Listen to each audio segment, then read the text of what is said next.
আসসালামু আলাইকুম। শুরুতেই জানাবো সংবাদ শিরোনাম। গাজীপুরে আওয়ামী লীগের ৮৩ নেতাকর্মী আটক। জানাবো নির্বাচন যত বিলম্বিত হবে ভারত থেকে শেখ হাসিনার ষড়যন্ত্র তত বাড়বে বললেন বিএনপি নেতা। জানাবো জুলাই গণহত্যার মামলায় ২ পুলিশসহ আরও ৭ জনের বিরুদ্ধে গ্রেপ্তারি পরোয়ানা। জানাবো প্রধান উপদেষ্টার সঙ্গে বিএনপির বৈঠক হবে আগামী সোমবার। জানাবো সরকারি চাকরিতে বৈষম্যমূলক কোটা বাতিল করল পাকিস্তান। গাজীপুরের সাবেক মুক্তিযোদ্ধা বিষয়ক মন্ত্রী আ.ক.ম মোজাম্মেল হকের বাড়িতে বৈষম্য বিরোধী ছাত্র আন্দোলনের শিক্ষার্থীদের উপর হামলার ঘটনায় নড়ে চড়ে বসেছে প্রশাসন। স্বরাষ্ট্র মন্ত্রণালয়ের নির্দেশে গাজীপুর সহ সারা দেশে চলছে অপারেশন ডেভিল হান্ট। এরই মধ্যে গাজীপুর থেকে ৮৩ জনকে আটক করা হয়েছে। যৌথ বাহিনীর বিশেষ এ অভিযানে আটক সবাই আওয়ামী লীগের নেতাকর্মী বলে জানা গেছে। রোববার দুপুরে গাজীপুরের police super doctor Chowdhury Jaber Sadek এ তথ্য নিশ্চিত করেছেন। তিনি জানান, শনিবার রাত থেকে অপারেশন ডেভিল হান্ট পরিচালনা করে গাজীপুর মেট্রোপলিটন পুলিশ, সেনাবাহিনী এবং র্যাব আটক করেছে তাদেরকে। গাজীপুর মহানগর পুলিশের দেওয়া তথ্য অনুযায়ী শুধু গাজীপুর মহানগর এলাকা থেকে ২৫ জনকে আটক করেছে যৌথ বাহিনী। এদিকে বিএনপি চেয়ারপারসনের উপদেষ্টা জয়নুল আবদিন ফারুক বলেছেন, আইনশৃঙ্খলা পরিস্থিতির উন্নতি করতে না পারলে সরকারের প্রতি বিএনপির সমর্থন ধরে রাখা কঠিন হবে।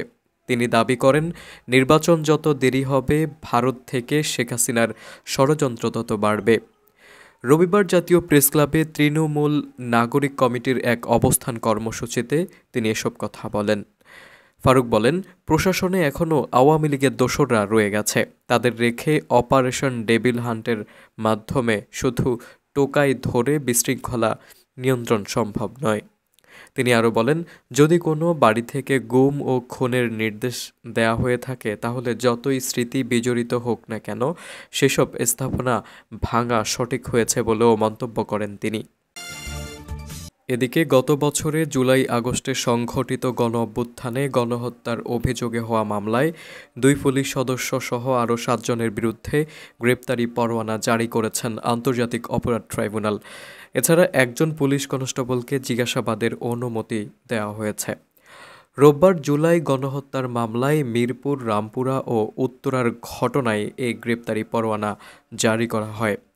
জুলাই আগস্টে গণ-অভ্যুত্থান চলাকালে সংঘটিত সবচেয়ে বেশি নৃশংসতার ঘটনা সংক্রান্ত কয়েকটি মামলার তদন্ত এই মাসেই শেষ হচ্ছে বলে উল্লেখ করে ট্রাইব্যুনালের প্রসিকিউশন জানায়, এখন পর্যন্ত ১৮ মামলায় ১১৫ জনের বিচারের মুখোমুখি করা হয়েছে। এর মধ্যে ৫২ জন আওয়ামী লীগের নেতাকর্মী, ৪৫ জন আইনশৃঙ্খলা বাহিনীর সদস্য এবং ৯ জন সাবেক সেনা কর্মকর্তা। মোট আসামির মধ্যে এখন পর্যন্ত গ্রেপ্তার হয়েছেন ৩৫ জন। রোববার এসব মামলার তদন্তের অগ্রগতি জানতে চান আন্তর্জাতিক অপরাধ tribunal. Prosecutor Gazi HM. Tamim জানান, এ মাসেই কয়েকটি মামলার তদন্ত রিপোর্ট দাখিল করা হবে। প্রসিকিউটর ভি.এম. সুলতান মাহমুদ জানান, জুলাই আগস্টের গণহত্যার মামলায় মিরপুর, রামপুরা, উত্তরার ঘটনায় নতুন করে ৭ জনের বিরুদ্ধে গ্রেপ্তারি পরোয়ানা জারি করেছেন আন্তর্জাতিক অপরাধ ট্রাইব্যুনাল। এদিকে অন্তর্বর্তী সরকারের প্রধান উপদেষ্টা অধ্যাপক ডক্টর মোহাম্মদ ইউনূসের সঙ্গে আগামীকাল সোমবার বৈঠকে বসবে বিএনপি। রোববার দলের চেয়ারপারসনের মিডিয়া উইংয়ের সদস্য সাইরুল কবির খান এ তথ্য জানিয়েছেন।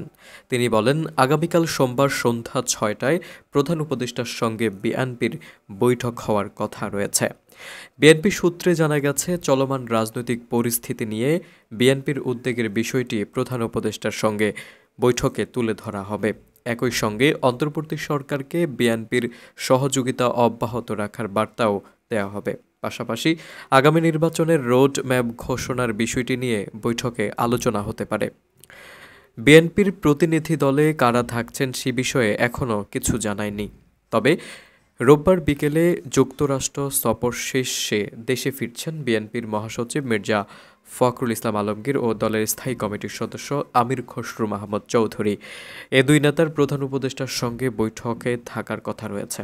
প্রসঙ্গত, গত শুক্রবার বিএনপির স্থায়ী কমিটির সভায় ধানমন্ডি ৩২ নম্বর সহ সারা দেশে ভাঙচুর, সংস্কার কমিশনের রিপোর্ট ও সমসাময়িক রাজনীতি নিয়ে আলোচনা হয়।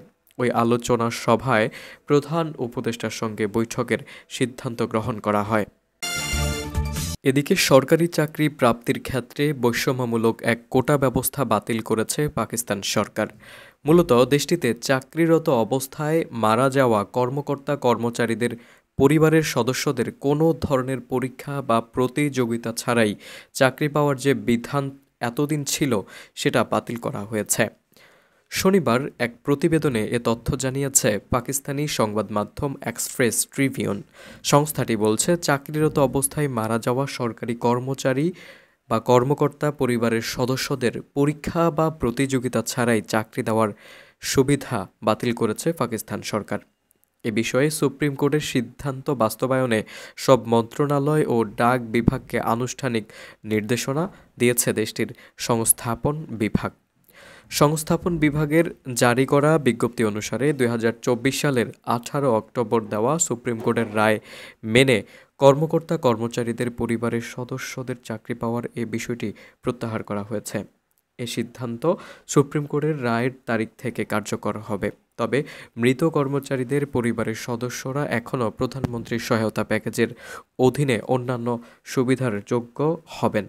স্মারকলিপিতে স্পষ্ট করা হয়েছে, সন্ত্রাসী হামলায় প্রাণ হারানো আইনশৃঙ্খলা বাহিনীর সদস্যদের পরিবারের জন্য এই সিদ্ধান্ত প্রযোজ্য হবে না। এছাড়া সুপ্রিম কোর্টের সিদ্ধান্তের আগে সম্পন্ন করা নিয়োগগুলোও এই রায়ের কারণে প্রভাবিত হবে না। সরকার এই সিদ্ধান্তের পরিপ্রেক্ষিতে নতুন নীতিমালা কঠোরভাবে বাস্তবায়নের জন্য সব মন্ত্রণালয় ও বিভাগকে নির্দেশনা দিয়েছেন। গত বছর পাকিস্তানের সুপ্রিম কোর্ট দেশটির সরকারি কর্মচারীদের পরিবারের সদস্যদের জন্য সরকারি চাকরির কোটা প্রকল্পকে বৈষম্যমূলক ও অসাংবিধানিক ঘোষণা করে বাতিল করার রায় দেন। অতীতে এই প্রকল্পের অধীনে কোনো মৃত কর্মচারীর বিধবা স্ত্রী বা স্বামী চিকিৎসাগতভাবে অবসরপ্রাপ্ত কর্মচারীদের সন্তানকে উন্মুক্ত প্রতিযোগিতা বা যোগ্যতাভিত্তিক নির্বাচনী পরীক্ষার প্রয়োজন ছাড়াই কোনো একটি সরকারি চাকরি পদে নিয়োগ করা হতো।